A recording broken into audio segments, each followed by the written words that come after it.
खरगोन के बड़वाह में उद्गम से लेकर बड़वाह के घाट तक कई शहरों का प्रदूषण समेटकर लाने वाली मां नर्मदा का जल निर्मल और स्वच्छ हो गया है। अब मां नर्मदा वर्षों पुराने स्वरूप में लौट चुकी है। लॉकडाउन ने भले ही आम नागरिकों को आर्थिक और मानसिक रूप से तोड़ दिया है, परंतु वही दूसरी ओर एक सुखद खबर ये भी है कि कपड़े धोने, वाहन धोने, नहाने और अन्य क्रियाकलापों से प्रदूषित हो रही मां नर्मदा स्वच्छ और पवित्र दिखाई दे रही है। बड़वाह महाविद्यालय की प्राचार्य डॉक्टर मंगला ठाकुर ने बताया कि एक माह पहले जिस नर्मदा नदी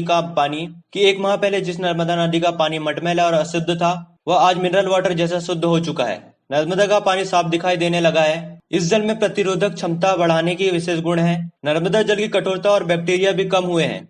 साथ ही जल में ऑक्सीजन की मात्रा बढ़ गई है। नर्मदा का जल इतना पवित्र हुआ है कि सीधे आचमन कर सकते हैं। पंडित चंद्र प्रकाश शास्त्री द्वारा बताया गया कि लंबे समय से लॉकडाउन के चलते मां नर्मदा का जल मीठा और शुद्ध हो चुका है। नर्मदा नदी अपने सैकड़ों वर्ष पूर्व के स्वरूप में दिखाई दे रही है।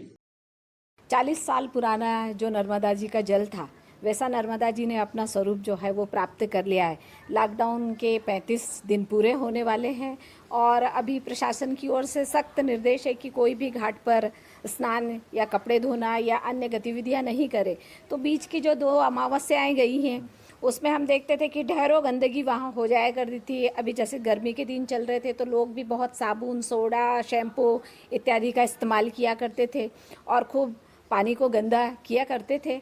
तो निश्चित है कि जब सन्नाटा होगा तो प्रकृति जो है वो अपने आप को फिर से स्वच्छ कर लेगी, निर्मल कर लेगी। और माँ नर्मदा को भी यही हुआ। जैसा हम देख रहे हैं कि गंगा नदी भी बहुत स्वच्छ हो गई है, जबकि करोड़ों अरबों रुपया खर्च करने के बाद भी गंगा जी का वो स्वरूप नहीं आया था जो लॉकडाउन के दौरान आया है। तो निश्चित है कि जल में ही इतनी शक्ति होती है कि वो अपने आप को खुद स्वच्छ कर लेता, उसको किसी और चीज़ों की ज़रूरत नहीं होती, बशर्त ये है कि हम उसे मैला न करें। नर्मदा जी का जो स्वरूप है वो बहुत ही अलौकिक है और जलचर जो हैं वो भी बहुत ही अपने आप को आनंदित महसूस कर रहे होंगे और हमें उनकी भी सुरक्षा की ओर देखना है और माँ को अपने सतत प्राकृतिक प्रवाह में जो है वो बहने देना है।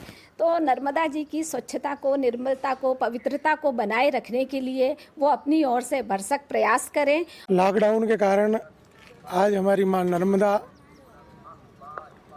शुद्ध रूप से बह रही है। जल पूरा निर्मल हो गया है, स्वच्छ हो गया है। वैसे तो नर्मदा आदिकाल से स्वच्छ थी, शुद्ध थी, निर्मल थी, लेकिन अभी वर्तमान में फैक्ट्रियां बंद हैं। उनका जो प्रदूषित जल हमारी इसमें आता था वो भी अभी बंद है आना। उसके अलावा हम लोग जो प्रतिदिन स्नान करते हैं, स्नान करने के बाद में उसमें कपड़े धोना, फूल पत्ती आदि डालना, उससे भी हमारी माँ नर्मदा का जल अशुद्ध होता है। तो लॉकडाउन के कारण अभी कोई यहाँ घाटों पे आ नहीं रहा है, ना स्नान हो रहे हैं, तो उस वजह से माँ नर्मदा का जल बहुत निर्मल और स्वच्छ होकर के बह रहा है। एक एक पत्थर नज़र आ रहे हैं, मछलियाँ बहती हुई, घूमती हुई अलग ही नज़र आ रही है।